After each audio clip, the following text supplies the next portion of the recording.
visit from Bishop he's the Chancellor of the all of the United States. We have our Chancellor of our district, but Father Talleos is the Chancellor of all America for the Archbishop, and he's going to come here next Sunday. So please be here. Try to be early so we can greet him when he comes to the door. And he honors our church, the Holy Cross. So again, we should respect that and be here next week, next Sunday. Again, as I said before, the icon at the cemetery is complete. It's the icon of the resurrection, a mosaic. And we're going to choose a date, probably a Saturday or a Sunday. I'm not sure which will be best for all of us, but we can all attend. That would be nice. And we're going to do a memorial service there, and then bless all the graves that are in the Orthodox section of the cemetery. That'll be announced, probably by next week. And again, Greek school is already started. If you wish to enroll your child into Greek school, by all means, they are there on Saturday. You might call Dimitra Pavlidis. She's the one who runs the organization, and you may do that for her. I think today we're having registration for the Sunday school as well. And if possible, when the Richard Chair, maybe we'll have registration next week as well. And classes will start in October. The children will not be going into classes next week because the Bishop is here, and they should stay until the very end. And then we're going to have the guys' sale that's coming up. October 11th and 12th, Saturday and Sunday. And a pastry sale. It's going to be there at the same time. Of course, again, we'll sponsor that with that part. And that's the announcements. There are a few more announcements. You may pick up your weekly and read it from there. The Gospel says, "For what does it profit a man to gain the whole world and forfeit his soul?" What good is it if you do, no matter what we have in this world, whatever riches we have, whatever to be authoritative of a nation, whatever it might be, what good is it if we lose our soul? And that's what it says. What good is it for somebody to in other words, what it means here is what good is it to deny Christ and to be in hell, that's to be exact about it, and to be in hell in eternity. Doesn't make sense. However, people, since we have this life, we enjoy all the nice things of this life, and boy, once we have authority, everything changes. Oh boy, I got it over you, and I got it over you. We all experience that to some degree, all of us. It's all the Spirit. Wherever you work, wherever you go, it's in government, yes, even in churches. Authority could be overriding, and it could be damaging, even in churches. No matter where we are, we're human beings. And we have to contend with that. But how do we contend with it? We contend with it because we're Christians. And the world will know us, who we are, because we are Christians. That's what the Gospel says. The world will know us because of how we behave, how we act, who we are. Christians. And I think for the most part, it works. Of course it works. With your neighbors, how you speak with your neighbors, how you use how you express. I mean, is it all hate and rumor and all this, and this one is this and that is that? No. No, that's not the Christian way.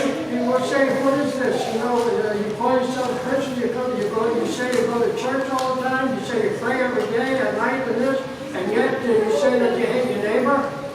God says it's impossible. You can't do that. You can't say, I hate my neighbor, but I love you. God says that. And he put himself on the cross for that very reason.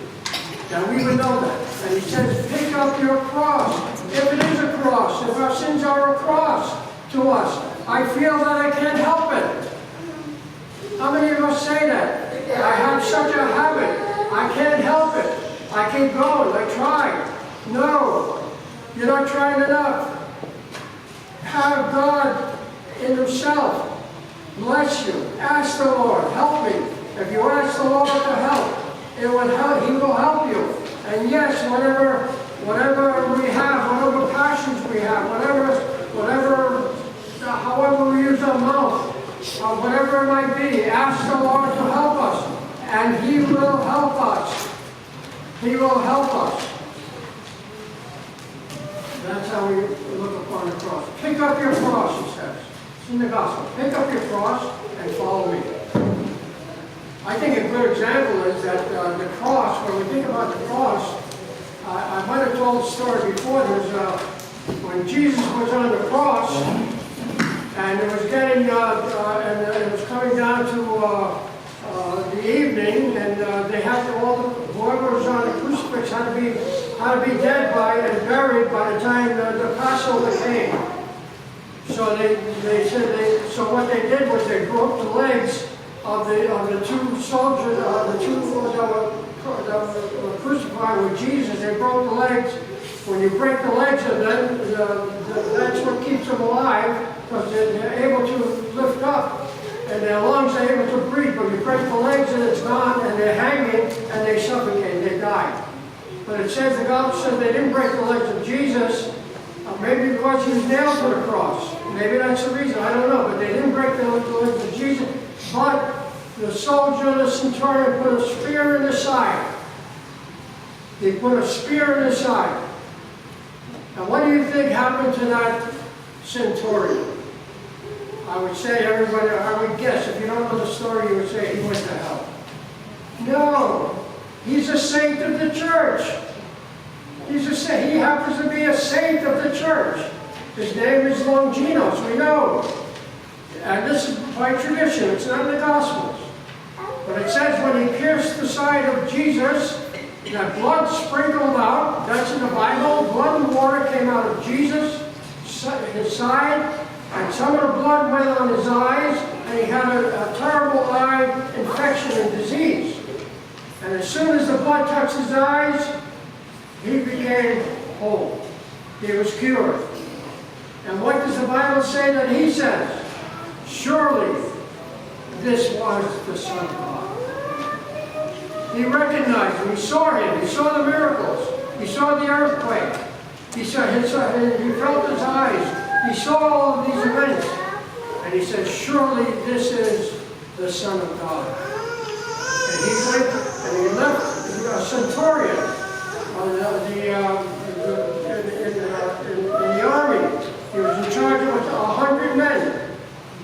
And yet he left, which was a cause to be executed. He left the army. He went to where he lived in Cappadocia, and he lived there speaking of Christ and living a holy life.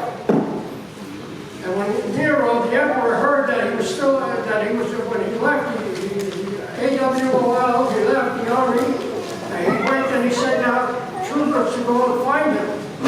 Go find him, because he wanted to execute him. On which they went to Cappadocia.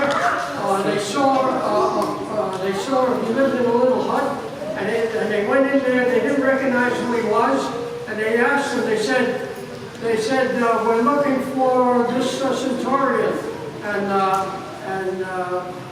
they didn't recognize him. And he talked with them. He was talking about Jesus.